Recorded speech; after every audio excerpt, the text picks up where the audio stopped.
using a new app today, so just bear with me, everybody. Or try to. I don't know. Let's see. We are on chapter 26. Tonight was going to be a challenge. Yes, the pictures with Ian looked fantastic in print. And yes, the little game show clips came off as charming, but I wondered if Gabriel felt obligated to ask about Jackson Burke's dismissals instead of focusing on the remaining candidates. What was worse was that I wasn't sure I had much to tell about the boys as it was. Dad was entering his security sweep, so unless the guards moved quickly, I wouldn't have any dates this week.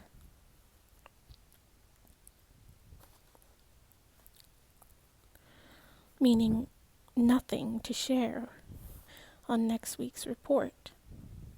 Tonight had to matter, and I wasn't sure how to do it. I couldn't shake the feeling that something was off, like I was missing some key piece of information that would make the selection process better. It wasn't an absolute disaster in my eyes, if only because I got to know Kyle, Henry,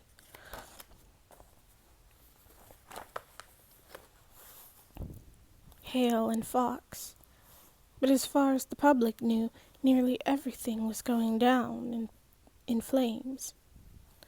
Even though I'd only glanced at the paper that day for a millisecond, I remembered the way I looked, shrinking down on the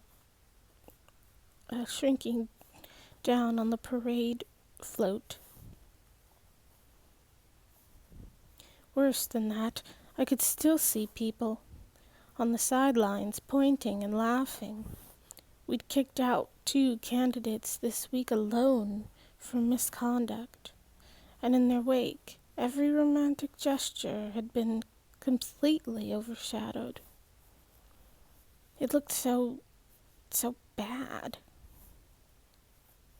I sat in my room, sketching, trying to organize my thoughts.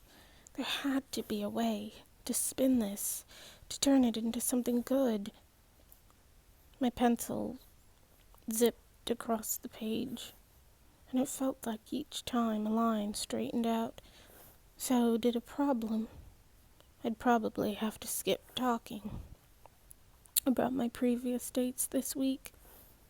Bringing up one would require me to bring up them all. And I didn't want to rehash Jack's hands on me. But maybe instead of events, I could talk about what I knew of the boys. There was enough to praise, and if I came across as enamored,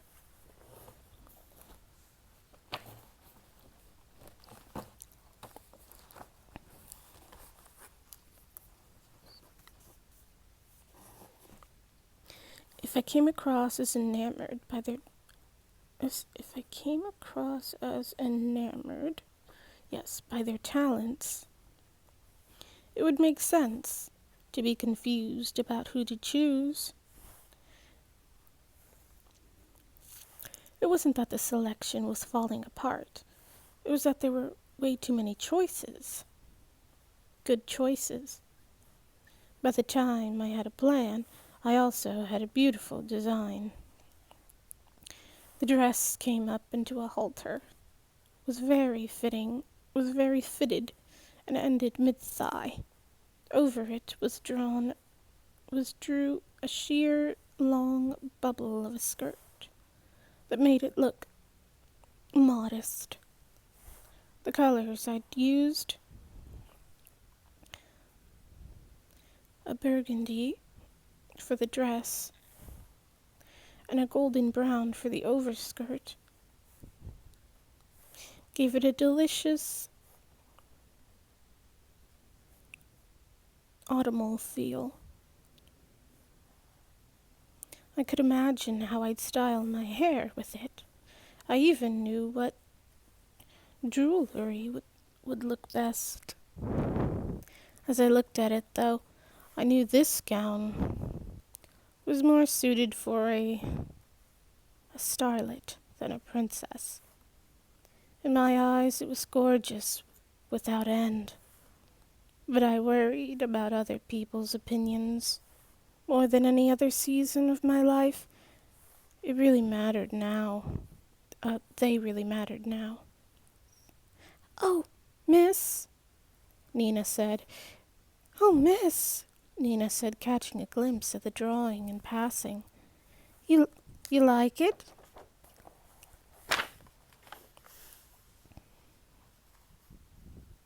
"It's the most glamorous thing I've ever seen."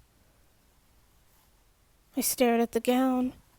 "Do you think I could get away with wearing this on the report?" She made a face as if I should already know. "You're basically covered from head to toe." Sorry. "You're basically covered from head to toe, and as long as you don't plan on coating it in rhinestones, I don't see why not." I petted the paper like I could almost really touch it. "Should I get started?" Nina asked, a hint of excitement in her voice. "Actually, could you take me down to the workroom? I think I'd like to help make this one. I want it for tonight." "I'd be thrilled," Nina said. I grabbed my book and followed her into the hallway, more excited than I'd ever been.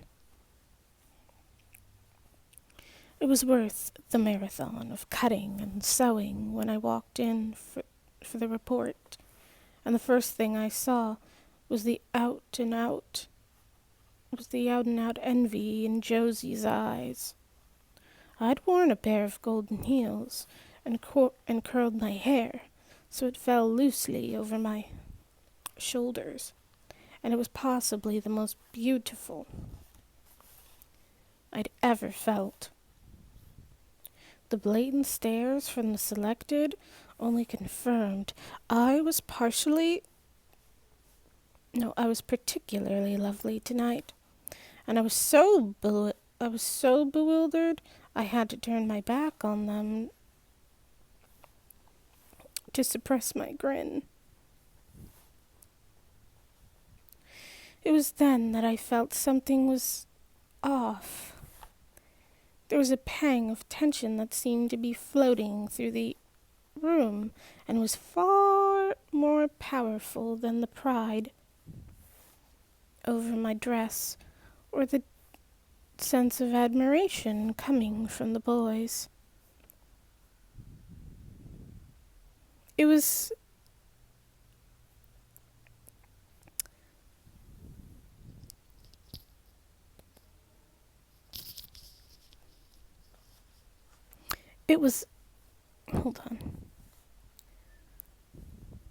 tense admiration coming from the boys. It was so weighty, it nearly gave me a chill. I looked around, searching for a clue. Mom and Dad were in a corner, trying to be discreet. There. I could tell by Dad's tensed brow and Mom's gestures that something was wrong. What I wasn't sure of was if I could go talk to them. Was a few days of silence enough? "Hey!" Caden had snuck up on me. "Hi." "Did I startle you?"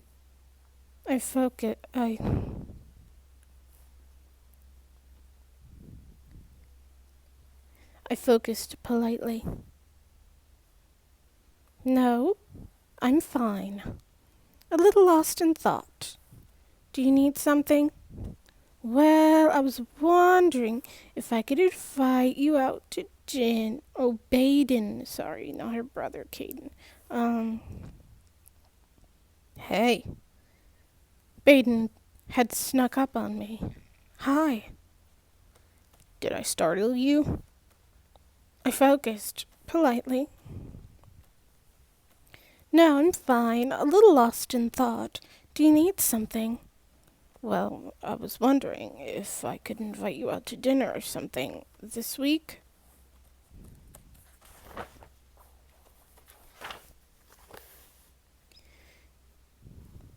Maybe another jam session?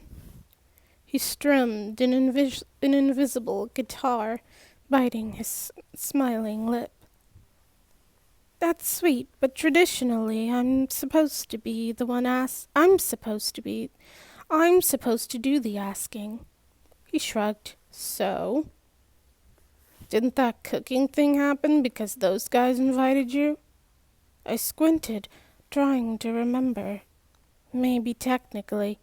So since I didn't grow up in the palace, I can't ask you, but Kyle can? I assure you, Kyle has less of an advantage than you'd imagine. I answered with a laugh, thinking of all the years of frustration. Baden, Baden stood there, silent and unbelieving. Sure. I was completely shocked when he walked away, hands in his pockets and footsteps steady. Had I done something rude? I was being honest, and I hadn't actually turned him down. I tried to shake off the snub, focusing on my duty for the evening, being charming and gracious and trying to convince everyone that I was falling in love. Dad passed me and I gently grabbed his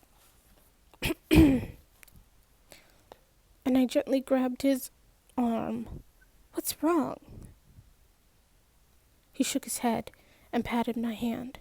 Nothing, darling. The lie shook me then.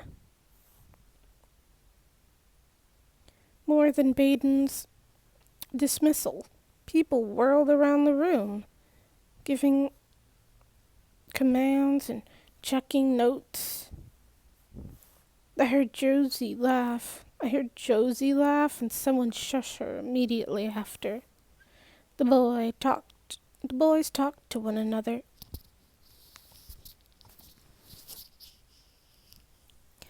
All a little too loud to be considered appropriate. Baden was sulking next to Henry, ignoring everyone, and I pressed my hands to my stomach, calming myself. Next to Henry was off stage in the dark. I saw a waving hand. It was Eric, standing on the sideline waiting to take his hidden seat. Once he had my attention, he gave me a thumbs up, but the expression on his face let me know it was a question. I shrugged. He pressed his lips together, then mouthed the word, sorry. I gave him a tight smile and a thumbs up back, which wasn't quite right, but was the only thing I could do. Eric shook his head at me, and I was strangely comforted. At least someone seemed to understand how I was feeling. Taking a deep breath,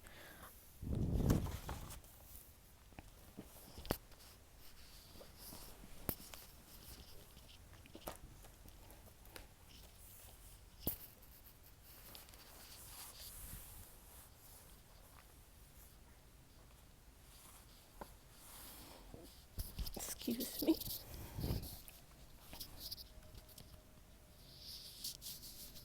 Okay, there we go. I went over to sit beside Mom and Aaron. Something's, something's wrong, I whispered to him. I know. Do you know what it is? Yes. Will you tell me? Later. I sighed. How was I supposed to perform with worry hanging over my head? The updates were dispensed. Finally, the updates were dispensed, and Daddy spoke briefly, though I couldn't concentrate on anything he was saying.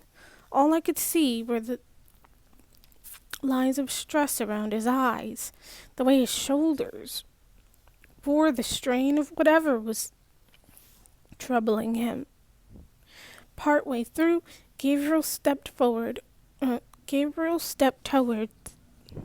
middle of the set and announced that he had a few questions for the selected, and I watched them all straighten their ties or cuffs and move into more assertive stances in their chair. So let's see, Sir Ivan.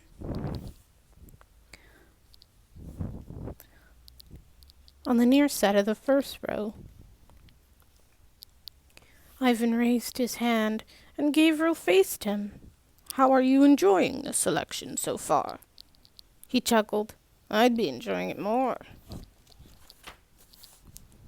if I could manage to get to see the princess one-on-one. Ivan winked at me, and I felt my face set on fire. I imagine the princess has a hard time getting to everyone, Gabriel said graciously. For sure. I'm not complaining, just being hopeful, he added, still chortling like this was all a joke. Well, maybe you could press her royal. Maybe you can press Her Royal Highness tonight and swear into making time for you. Tell us, what do you think the most important job for a future prince would be? Ivan's laughing stopped. I don't know. I just think being good company is important. Princess Seedlin is forced into lots of relationships for work, and I think it would be nice to be one of those people that she wanted to be around. Just for, fun. I tried not to roll my eyes. You are a forced relationship, honey. Interesting, Gabriel commented. What about you, Sir Gunner? Gunner was a bit on the short side, and he looked almost petite sitting beside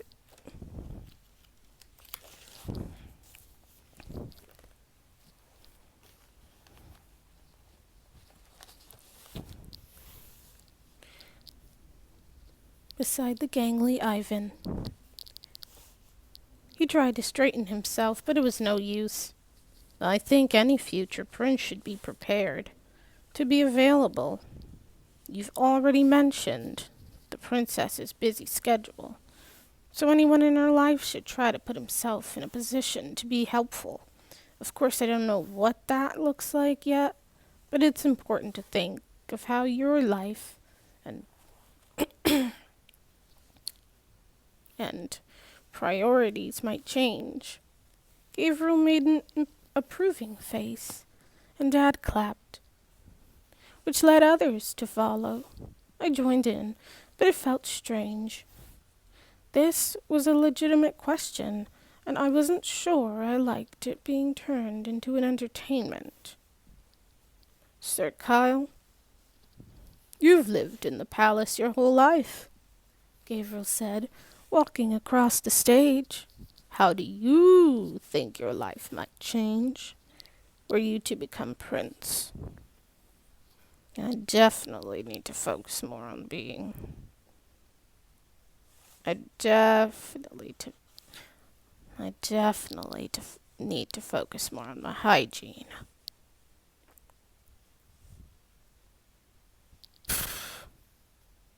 I covered my mouth, so embarrassed, but I couldn't stop laughing. Oh, sounds like someone over there agrees. Behind Kyle, Henry belatedly joined in the laughter. Of course, he'd heard the comment on a delay. Gabriel noticed. I moved back. Gabriel noticed him and moved back. Sir Henry! Yes? Henry nodded, but I could see the pure terror in his eyes. What's your opinion on all this? What do you think a future prince's most important role might be? He tried not to let his fear show as he leaned to the side to hear Eric. Nice, he understood. Once he understood, he nodded. Oh, yes. The presents. No, sorry, no, the prince should being for. The prince should being for the princess. I stood. I couldn't bear it. Henry, I called. All eyes turned to me, and I waved him over to come join me in the middle of the set. He carefully came down from his seat. And Eric, you too. Henry waited for his friend to come around from behind the set. Eric looked nervous, not prepared to be in the spotlight, but Henry mumbled something to him with a smile, and he eased as they found their way with Gabriel to the front. I linked my arm with Henry's.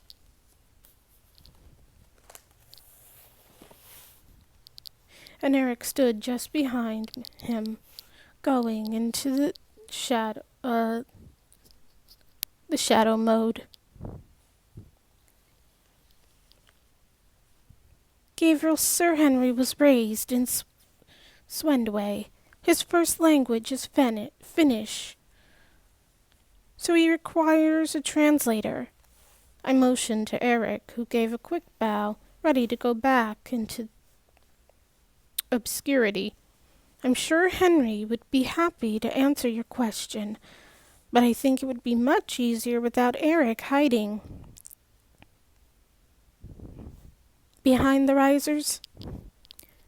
Henry smiled as Eric conveyed all this to him, and I felt strangely proud when he reached across and gently squeezed my arm. Pausing to collect himself, Henry gave his answer. I could see he was thinking about his words, and even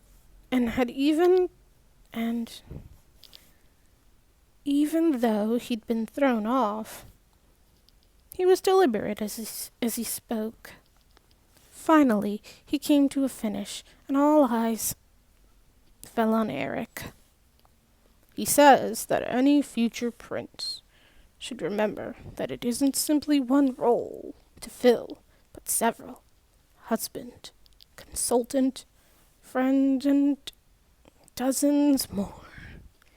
He would need to be prepared to study and work as hard as Her Highness, and be ready to set his ego aside to serve. Eric put his hands behind his back, and I could see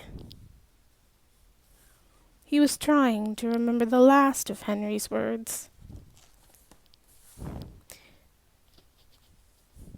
And he would also need to understand that there is a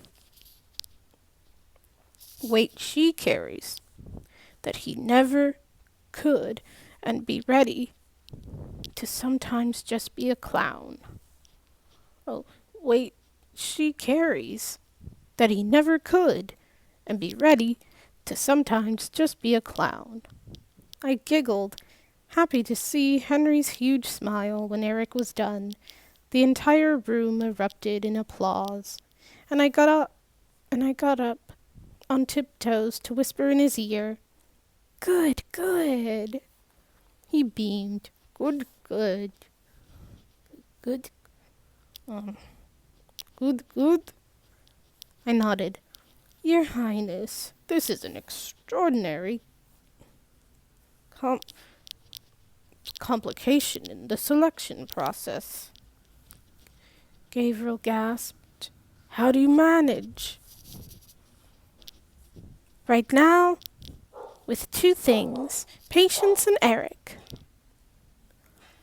There was a smattering of laughter, and across the room, that's my dog, everyone, sorry. There was a smattering of laughter across the room. But how could this work? At some point, it would have to change. For the first time, no, this was the first time in my life that I'd ever wanted to run over, grab my chair, and fling it across the room at Gabriel. Fide. Yes, probably, but there are certainly worse things than a language barrier. Could you give us some examples? I motioned for Henry and Eric to go.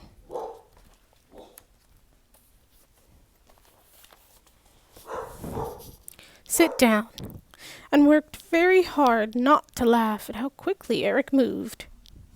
Henry gave me an affectionate smile as he left, and that inspired me. Well, since this began with Henry, let me use him as an example. We have to work hard to communicate, but he's an incredibly kind person. What Jack and Burke spoke, what Jack and Burke spoke, perfect English, but behaved rather poorly. Oh, sorry. Whereas, you just barely see that word, so when it comes up, it looks like the word what, but it's not. Whereas Jack and Burke spoke perfect English, but behaved rather poorly. Yes, we all saw the story of Burke's fight, and let me say, I am happy to see you were unharmed by that outburst. Uninjured? Sure. Unharmed? That was questionable. But no one would want to hear about that. Yes, but they seem...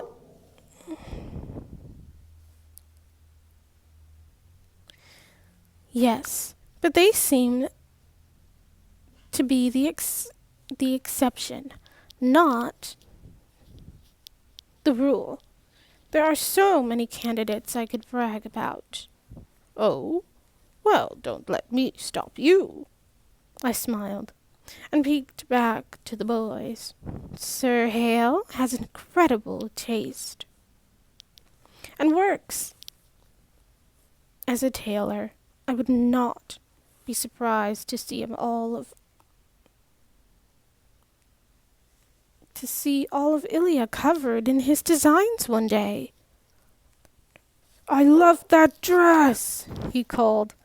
I made it, I yelled back, unable to contain my pride. Perfection. See, I said, turning back to Gabriel. Told you he had good taste. I looked around again. Of course, I've already mentioned Sir Baden's musical skills, but there worth bringing up again. He's so talented." Baden gave a quick nod, and if he was still irritated, he was covering it well. "Sir Henry, I've discovered, is an amazing cook, and it takes a lot to impress me in that department because, as you know, the palace chefs can rival anyone in the world, so trust me when I say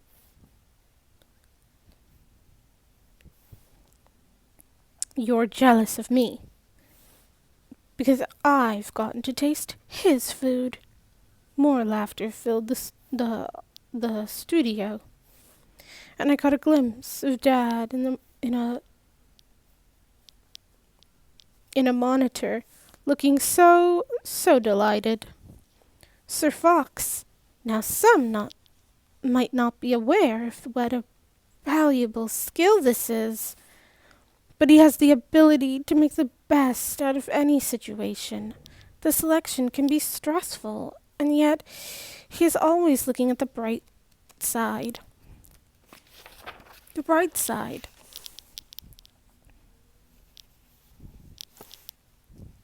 He's a pleasure to be around." I shared a gaze with Fox, and even with the gash on his head and his bruised eye showing slightly through the makeup, he looked as far from menacing as possible. I was glad I'd let him stay. "Anyone else?" Gabriel questioned, and I scanned the boys. Yes, there was one more. "Most people have a hard time believing that I don't know Sir Kyle backward and forward, because I've lived in the same place.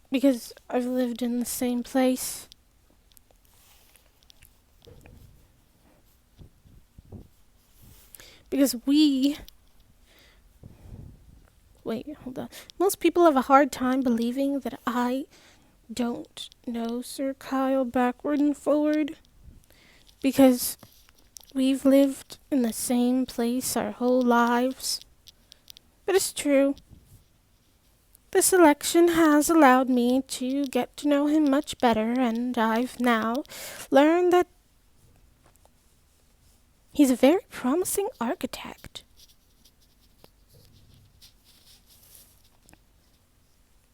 If we ever needed a second palace built, he's the first person I would ever call. I'd call." There were some sweet sighs around the room at the idea of childhood friends finally becoming possible lovers. Although I can confirm he needs help in the hygiene department, I added, sending the room into laughs again. It sounds like these are some truly amazing young men," Gabriel called, beginning another round of applause for them. "Absolutely." "So, if you're so impressed, I have to ask, has anyone got a special place in your heart just yet?" I found myself fiddling with my hair. "I don't know."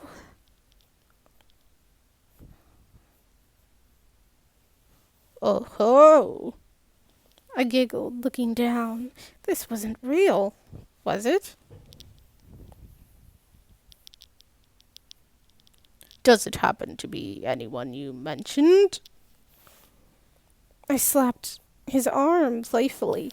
"Oh my gosh, Gabriel!" He snickered, as did most of the room. I fanned myself with a hand and turned back to him. "The truth is, it's still difficult to talk about this publicly, but I'm hoping to have much to say in the future." "That's wonderful news, Your Highness. Let me join all in Ilya in wishing you good luck as you look for your partner." "Thank you." I nodded my head modestly. and casually peeked over at Dad. The expression on his face was one of disbelief, almost as if he was optimistic. It was bittersweet for me to feel so unsure about the whole thing. To see that even the slightest glimmer of possibility took so much worry out of his eyes. For now, that would be enough.